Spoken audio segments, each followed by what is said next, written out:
जाऊ दे.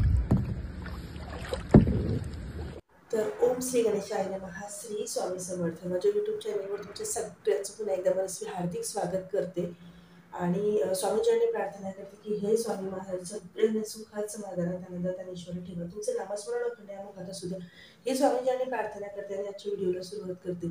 तर आपण दर शनिवारी घराची साफसफाई करतो, म्हणजे घरातील जाळे जळमटे सगळे काढून घर स्वच्छ करणे आणि म्हणजे जे काय आपण फरशी पुसतो त्या पाण्यामध्ये गोमूत्र आणि जाडं मीठ टाकून फरशी पुसली जाते. नाहीतर मग जे लिक्विड मिळतं ते लिक्विड टाकून आपण फरशी पुसतो. तर ही सेवा आपण म्हणजे हे जे काय आहे साफसफाईचं काम हे आपण शनिवारी करतो. तर मी दर शनिवारी माझ्या देवघराची सुद्धा साफसफाई करते, आसन बदलवते आणि जे आपण देव पुसण्याचं जे कापड आहे ते धुते, आसन धुते. तर ह्या गोष्टी मी दर शनिवारी करते. तर ते मी आज तुमच्यासोबत शेअर करणार आहे. चला मग आपण सुरुवात करूया. तर सुरुवातीला मी आधी सगळे फुलं आधी काढून घेते, कारण दुसरी फुलं म्हणजे बघा फुलं किती छान अजूनही फ्रेश आहे आणि फुलं वाहिली ना तर खूप छान वाटतं. डेली तर नाही जमत, पण जेव्हाही जमतं तेव्हाही मी नक्कीच फुलं वाहते. त्यानंतर सगळं क्लीन करून घ्यायचं आहे. सगळं देवघर छान मी पुसून घेते आणि जेव्हा आपण हे सगळी साफसफाई करतो ना अतिशय छान वाटतं, कारण सगळी म्हणजे थोडी धूळ बसलेलीच असते बघा. 8 दिवसामध्ये ना धूळ बसलेलीच असते. तर ही सगळी धूळ वगैरे साफ केली ना की खूप छान वाटतं. तर आता मी आज तरी दिवे नाही बनवून घेत. आधी मी पेला सुद्धा आणलेला आहे, जो मी देवी महाराजांजवळ ठेवते पाणी, आणि यामध्ये मी रोज 2 दाणे खडी साखरेचे टाकते. तर हा सुद्धा मी आता सध्या बाजूला ठेवते. त्यानंतर माझं जे पुसायचं कापड आहे त्याचे मी सुरुवातीपासून पुसते, जेणेकरून मला इथे फोटो ठेवता येतील. आणि पाट काढलेला आहे, जेणेकरून त्या पाटावरती मी सगळे देवघरातील फोटो मी इथे ठेवते. फोटो आणि देव. सगळी साफसफाई आपल्याला डीप क्लिनिंग करायची असते. ऍक्च्युली देवघराची साफसफाई करताना काही काळजी घ्यायची असते. जर तुमचं देवघर हे लाकडाचं असेल तर पाण्याने खूप जास्त त्याला घासू नका किंवा पाण्याने धुवू नका.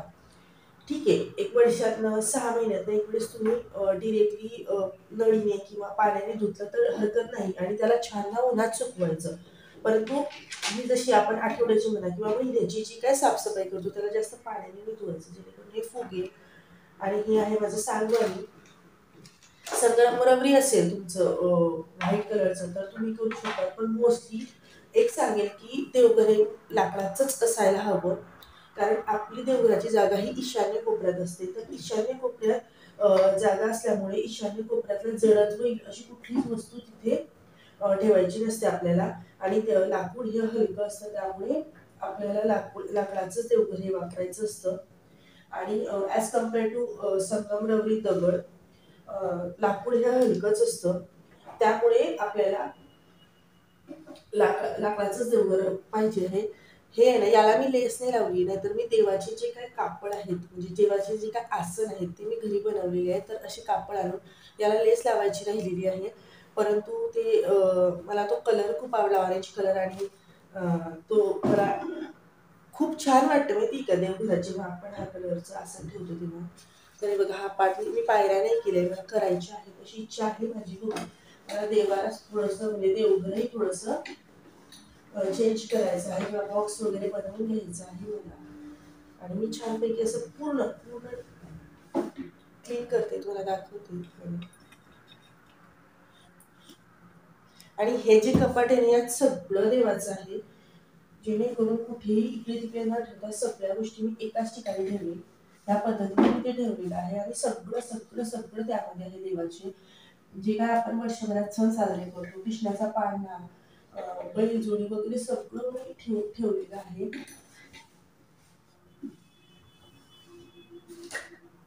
तर या पद्धतीने आता मी ते पाठ ठेवले.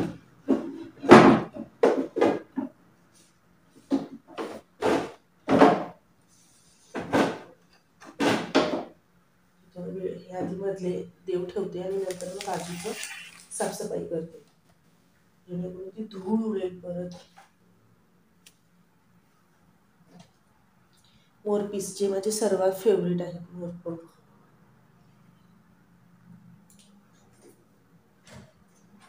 हा विष्णू नारायण लक्ष्मी माता आणि विष्णू भगवानचा फोटो.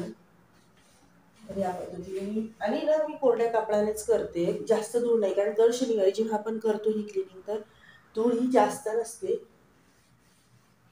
तर बाजूला सर्व मी अशी आसन मी इथं ठेवलेली आहे, त्यातलं एक आसन मी काढते, सगळे धुवून ठेवलेले आहे. तर हे बघा, हे सुद्धा मी घरी बनवलेलं आहे छान लेस लावून. तर आज हे ठेवावं असं वाटतंय. बघा छान असं आसन मी अंथरून घेतलं छान. खूप छान आहे, याला लेस लावली आहे त्याच्यामुळे त्याची शोभा खूप छान आहे आणि मोठं आहे, डबल बसलं हे डायरेक्टली. सगळ्या देवांचं स्नान करून मग एक एक देवघरामध्ये स्थापन करते. सुरुवातीला गणपती बाप्पा.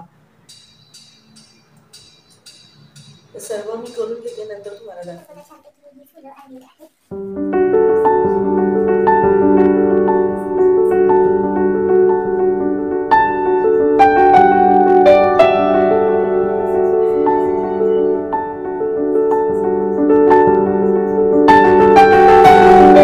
बेलपत्र आहे चांदीचं, यावरती ओम असं लिहिलेलं आहे, दिसत असेल तर. असा ओम इथे आहे आणि हे छान छोटंसं बेलपत्र आहे, पण असं होतं की ते पिंडीवरती बसत नाही, ते खाली पडून जातं, तर मला असं साईडला ठेवावं लागतं.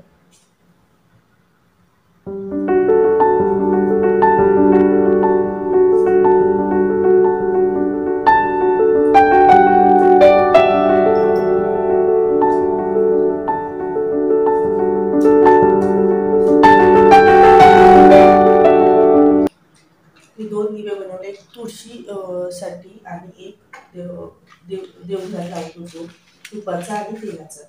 आणि तुळशीसाठी तुपाचा दिवा आणि सकाळ संध्याकाळ लावते. उशीर झाला तरी मी तुळशीची पूजन आणि दिवा हे लावते सकाळी.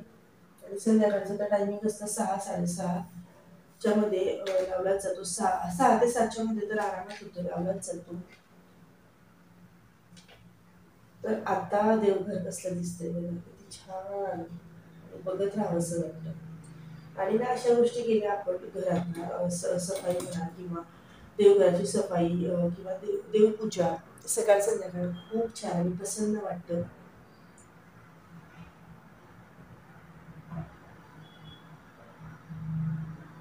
सर्व दिशाला सुद्धा अगरबत्ती फिरवून घेतली आणि आता मी माझं आरती करते, वाचन करते आणि हे ज्या गोष्टी आहेत त्या पण धुवून टाकते.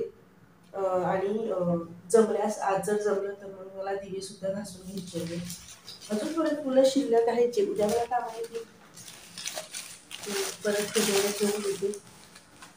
तर चला, आजच्या व्हिडिओमध्ये एवढंच होतं की मला हेच सांगायचं होतं की दर शनिवारी आपण जसं घराची साफसफाई करतो तशी आपल्याला देवघराची सुद्धा डेली म्हणजे दर शनिवारी साफसफाई करायची. नसेल जमत, जर जॉब वगैरे करत असाल तर तुम्हाला अर्थात शनिवारी नसेल जमलं तर रविवारी करा, परंतु आसन वगैरे जे काय आहे तर ते 8 ते 8 दिवस तरी चेंज झालं पाहिजे. एखाद्या वेळेस असं होतं की ते राहून जातं, परंतु मोस्टली 8 ते 8 दिवसांनी चेंज केलं ना तर देवघर सुद्धा जास्त घाण होत नाही आणि क्लीन राहतं आणि खूप छान वाटतं. आणि आता मला देवघराला थोडंसं मॉडिफाय करायचं आहे, म्हणजे मला बॉक्स वगैरे करायचं आहे. तर बघू, खूप प्लॅन आहेत जे तुमच्यासोबत नक्कीच मी शेअर करणार आहे. आणि याला सुद्धा छान असा कलर वगैरे करून घ्यायचा आहे. आम्ही माते केलं होतं एक वेळेस, खूप छान चमकत होतं. तर आता सुद्धा मला त्या गोष्टी करायच्या आहेत. खूप काही गोष्टी चेंज करायच्या आहेत. मी खाली असं चौरंग ठेवलेला आहे, हा सुद्धा घरी बनवला आहे माझ्या सासऱ्यांनी. हा चौरंग, यावरती देवघर, खूप छान वाटतं. पण मला अजून काही गोष्टी चेंजेस करायच्या आहेत, खाली ड्रॉवर वगैरे असं खूप करायचं आहे, जे मी तुमच्यासोबत सगळी जर्नी शेअर करणार आहे. चला, मग आजचा व्हिडिओ तुम्हाला कसा वाटला मला नक्की कळवा. आणि व्हिडिओ आवडला असल्यास लाईक करा, शेअर करा, सबस्क्राईब करा. पण अजून एक वेळेस देवघराचा व्ह्यू दाखवते, खूप छान वाटतं. तर केलेली सेवा मी स्वामी चरणी अर्पण करते. श्री स्वामी समर्थ. जय जय स्वामी समर्थ. भेटूया नवीन व्हिडिओसोबत, नवीन विषयासोबत. तोपर्यंत बाय बाय. श्री स्वामी समर्थ.